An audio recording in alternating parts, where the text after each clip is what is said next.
In this world, we're all one of two things: predator or prey.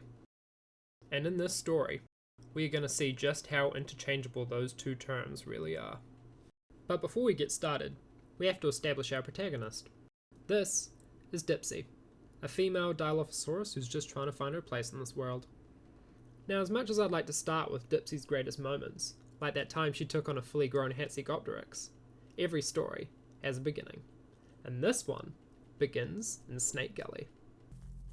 After spawning in and surveying my surroundings, I spotted two Deinosuchus on a nearby riverbank, and I couldn't help but to investigate. Ooh, dinos. I wonder if they're friendly. Hey, back up, homie. Keep your reptilian ass away from me. I guess I'm reptilian too. Whatever, stay away. Just stop approaching me. I was quickly met with hungry eyes, and I pulled back for my safety, realizing that this was a predator-eat-prey world. But as we'll see later on, this won't be the last time I encounter a hungry Deinosuchus. After exploring the area, I decided to spy on the dinos for a bit. And then this happened. Oh god. Oh, please don't let any dinos see me.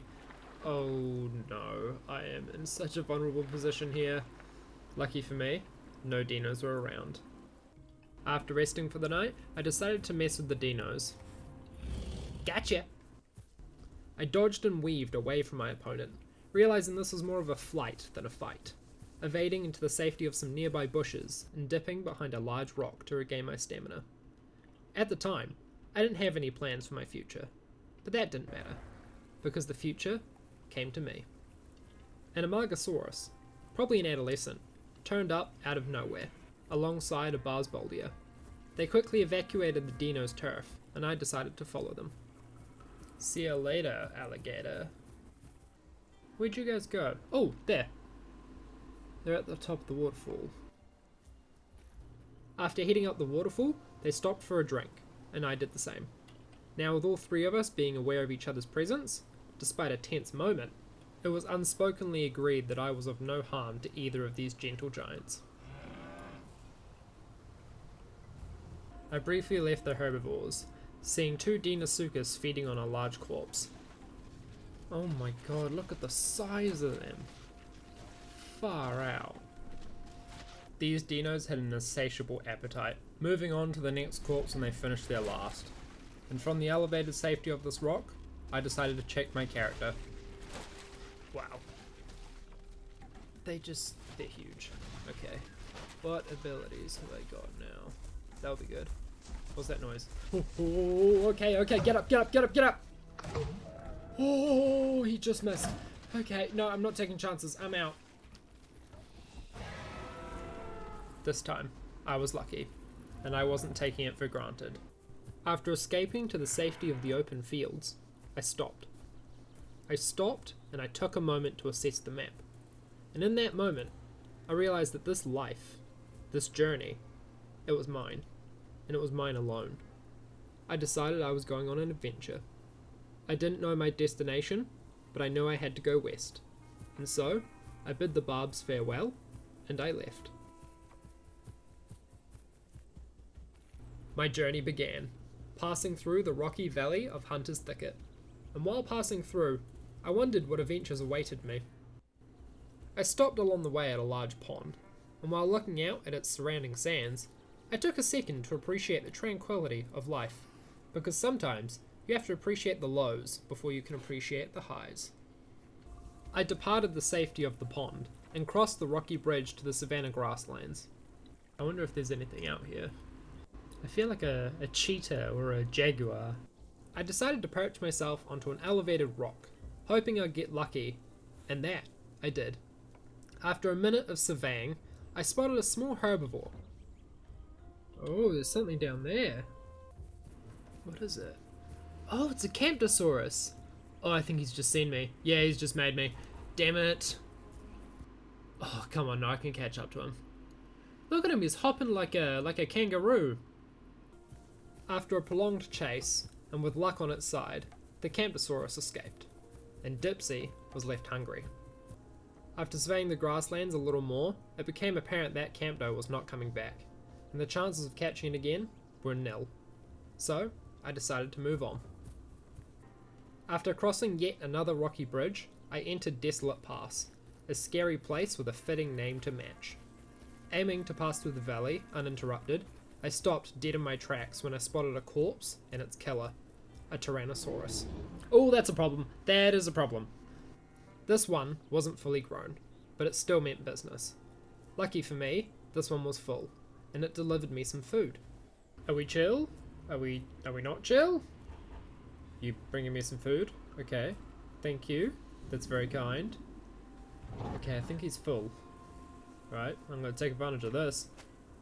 I ate until I was full, and then decided to take some food for the road. The Tyrannosaur accompanied me, even escorting me through the valley, allowing me to finish my bone collection quest before moving on. After departing Desolate Pass and following the road, I arrived at Impact Crater, a place that's usually an arena filled with death, but today, it was different.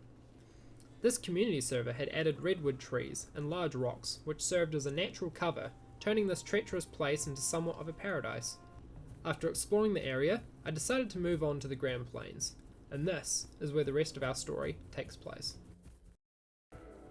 After entering the plains, I dodged an albino Hatzegopteryx and ran into various carnivores, all of which were trying to kill the hats. I ran with some of these carnivores, including this large giga.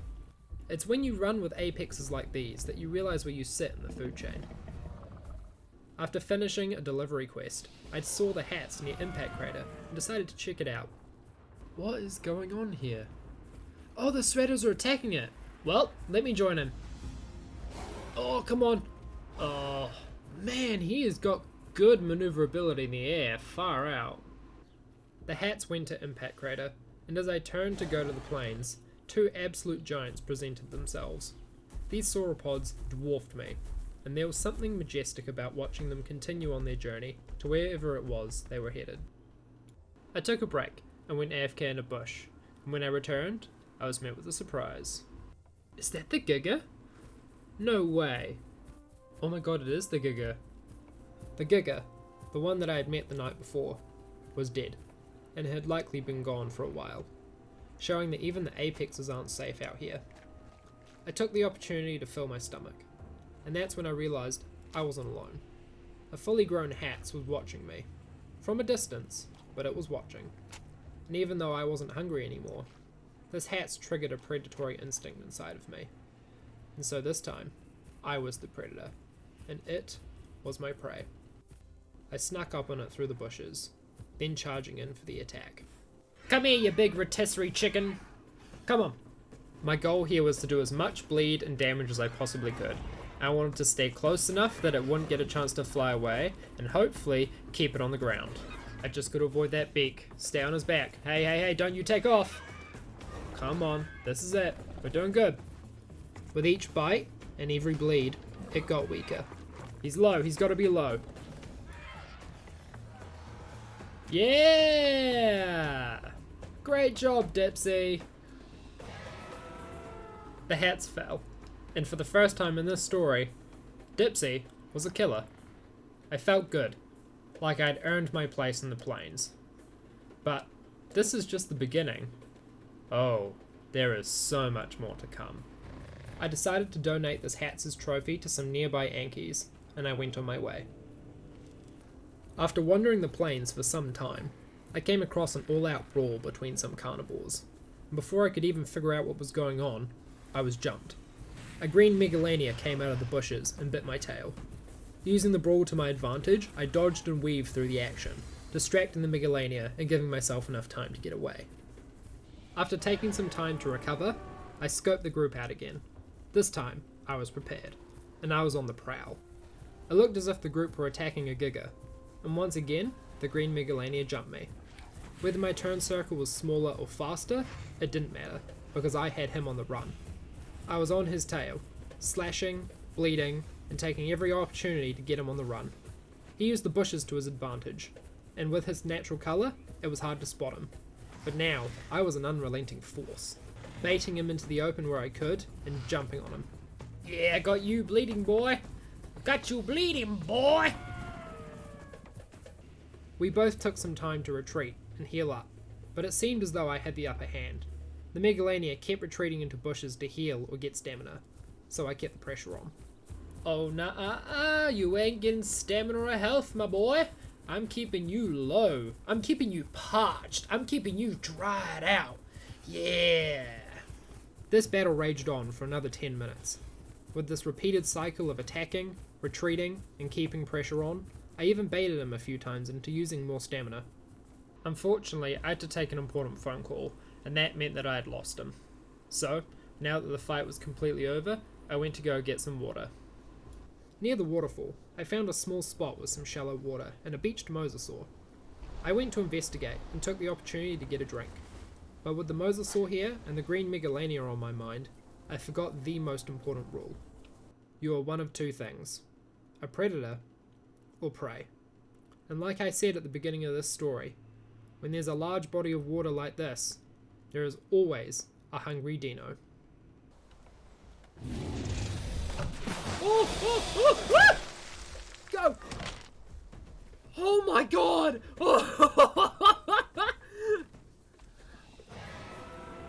Holy crap, how did I even get away with that?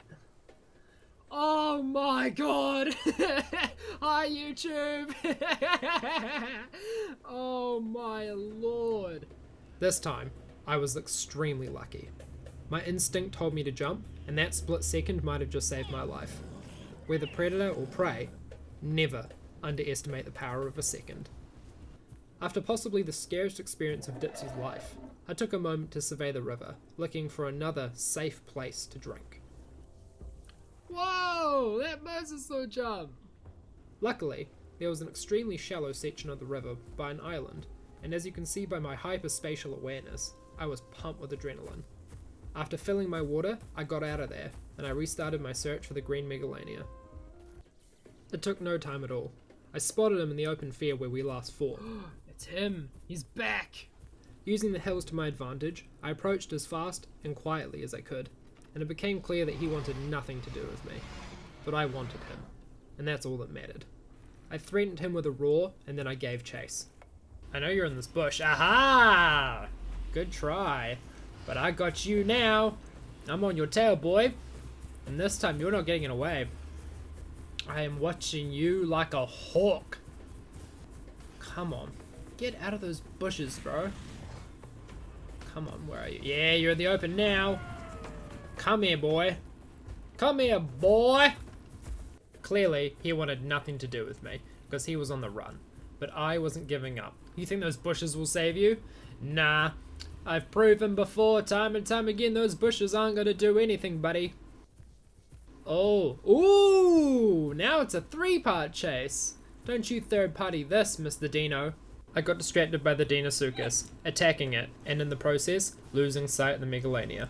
But that didn't stop me from giving up. Once the Deinosuchus fled, I kept an eye out. Where did you go, Mr. Green Megalania? I don't see your footprints. Oh, hang on. If I know anything about this Megalania, he'll be in this bush. Ah, I see you, buddy. Oh no. Oh, where'd you go? There you were. Yeah, got a bleed on you. Now got a little track I can follow. The Megalania retreated into the thick forests down the hill by the waterfall, and I lost sight of him in the thick vegetation. However, I wasn't giving up. Following the bloodied tracks through the foliage, I reached a point where the footsteps stopped, right before a bushy tree. And so, with nothing to lose, I took a bite. And then another, as I tasted flesh. And I realized I had found my combatant. But this time, he wasn't running away. I pulled back, and upon assessment, I realized he must have been on his last slither of health. Wait, did I kill him? I did! I killed him! Taking his trophy out of the foliage, I admired and celebrated my win, feeling an overwhelming sense of pride in my abilities, and in giving Dipsy the thrilling life that I wanted for her. I filled up on my prize, and after reveling in my win, I realized that this story was ready for an ending. So, I returned to the plains one last time, looking for a fight. I scoured the plains for a while, and that's when I spotted a young Eotriceratops. Is that a baby trike that I see? This was a worthy opponent, and I didn't know if I had much of a chance against this herbivore, but I decided to go for it anyway. What have I got to lose? Oh, okay, stay away, Mr. Sauropod. Damn, he's giving me chase. Both of them are giving me chase. This herbivore was aggressive, giving chase for much longer than I expected, and I used this to my advantage, leading it away from the nearby sauropods that were hot in my tail. Come on, you little bull. Here's my little red flag. Come on. I rode the trike's tail, getting slashes and bleeds in while avoiding its horns and the lethal whips from the nearby sauropods. Damn, that tail whip was way too close. Come on, little buddy. Just stay away from them. Oh, that looks... Oh, okay, this is promising. This is good. Despite taking a few hits, I was in far better condition than this trike, and I realized I could win this. So, I doubled down, making sure to get as many bleed bites in as I could. And when the trike had me in my last quarter of health, I backed off, letting the bleed do the work. Come on, he's gonna be so close. You long necks, stay away. Yeah! I backed off as the sauropods weren't very happy with what I had just done. But after realizing there was nothing they could do, they left the body, allowing me to enjoy my prize in peace.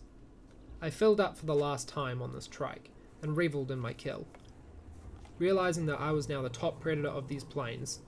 And so, this is it. This is the story of how Dipsy went from hiding in Snake Gully to conquering the Grand Plains of Gondwa. Thank you so much for watching. I hope you enjoyed Dipsy's story as much as I did, and if you want more stories like this, then make sure to like and subscribe as it really helps me out. You guys are amazing, and I look forward to sharing my next story with you real soon. And until next time, stay freaky.